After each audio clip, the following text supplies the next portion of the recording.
Olá, eu sou Raquel Santos, sou psicanalista transpessoal, terapeuta bioenergética.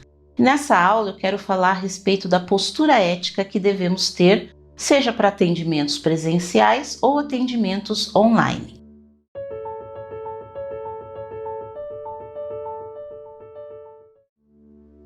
Primeira observação.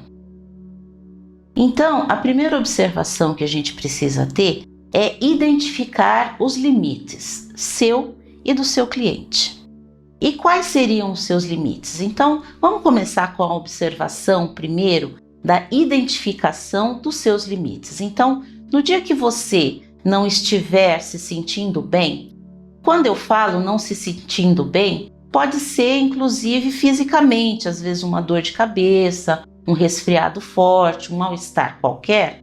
É muito importante que você tente reagendar esse atendimento. Por quê? Porque muitas vezes, se você não está se sentindo bem, você acaba não prestando muita atenção, no seu cliente, no conflito que ele está trazendo, nas questões que ele está ali falando para você.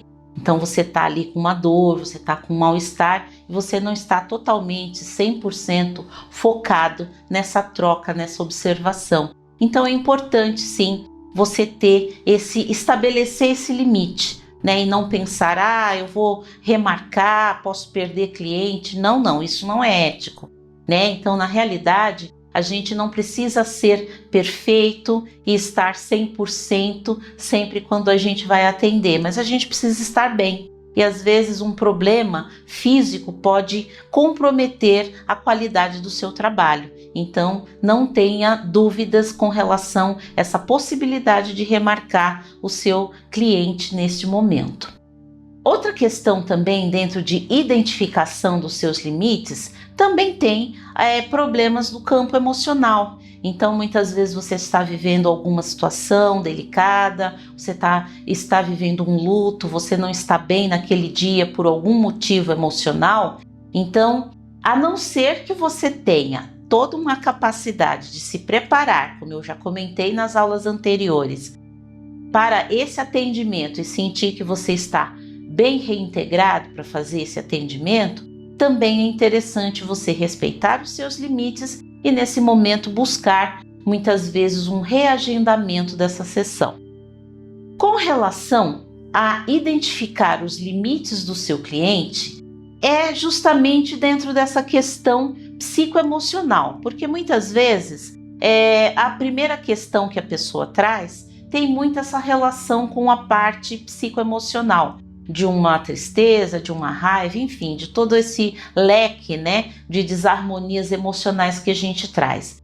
Então essa é uma questão, mas quando você identifica questões um pouco mais densas, às vezes até de uma psicopatologia nesse cliente, às vezes você pode até indicar um floral básico como o rescue e algum outro para trazer o equilíbrio e acalmar a pessoa, e pedir para que ela busque orientação de um profissional, inclusive da medicina, que seria um psiquiatra, ou mesmo quando a pessoa traz uma questão física, fala, a minha pressão, eu estou tendo muita variação de pressão, tem floral para isso?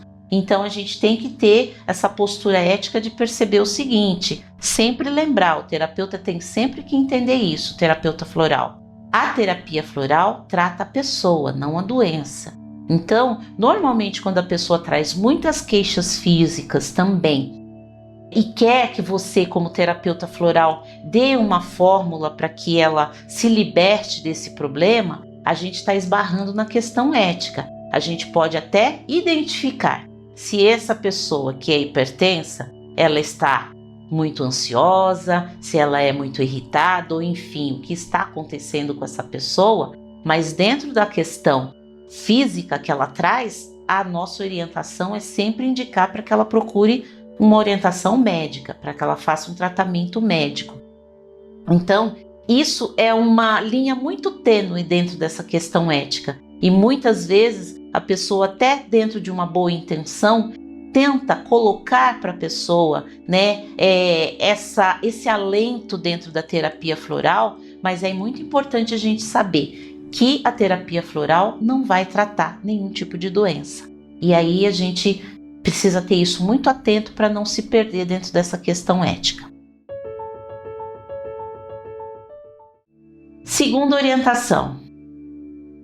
Então, a segunda orientação que eu quero passar para vocês tem uma relação muito grande com o limite do bom senso, né?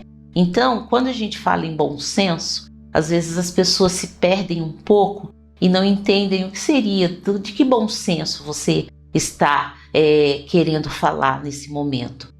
E aí, muita gente se perde dentro dessa questão, é o senso do que é bom para mim e não o que é o senso do bem comum. Então, muitas vezes a pessoa quer marcar um atendimento com um terapeuta floral, inclusive, e aí ela quer dar floral para toda a equipe de trabalho dela. Então, assim, isso é adequado?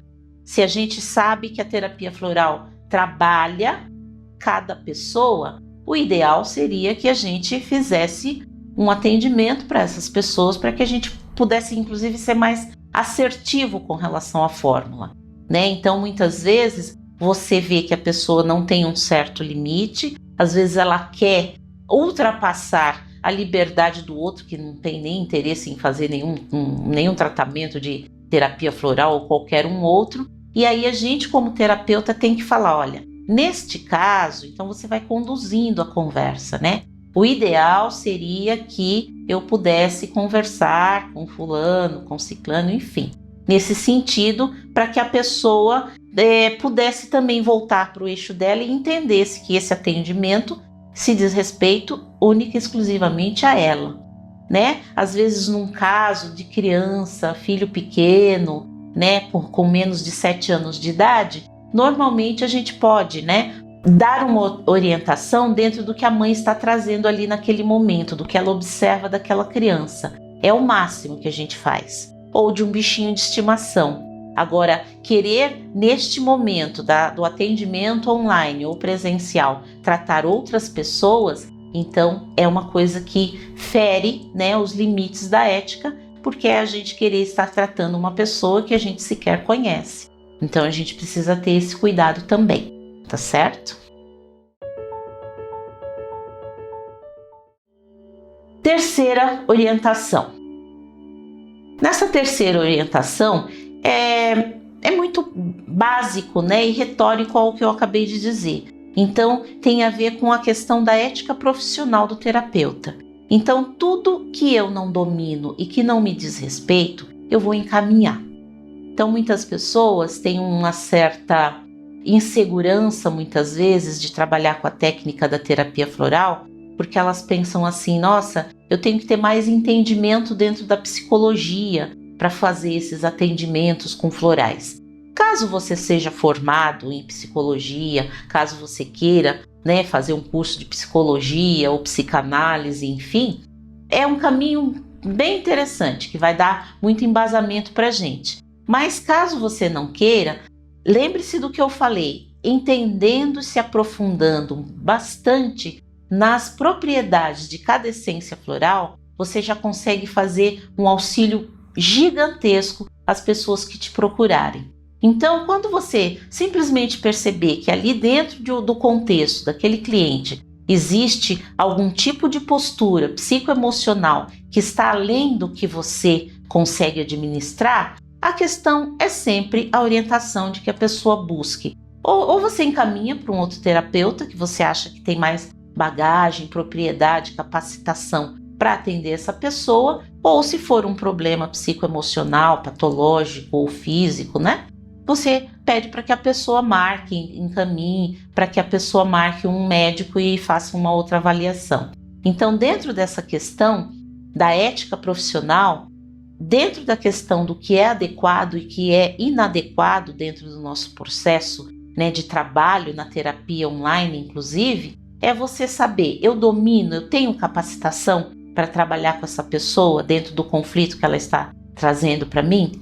Tenho, então você pode auxiliar dentro desse processo. Não tenho, então aí a gente chegou na porta final do limite da ética profissional. A gente encaminha, seja para um terapeuta mais experiente ou para a área da medicina que pode auxiliar essa pessoa.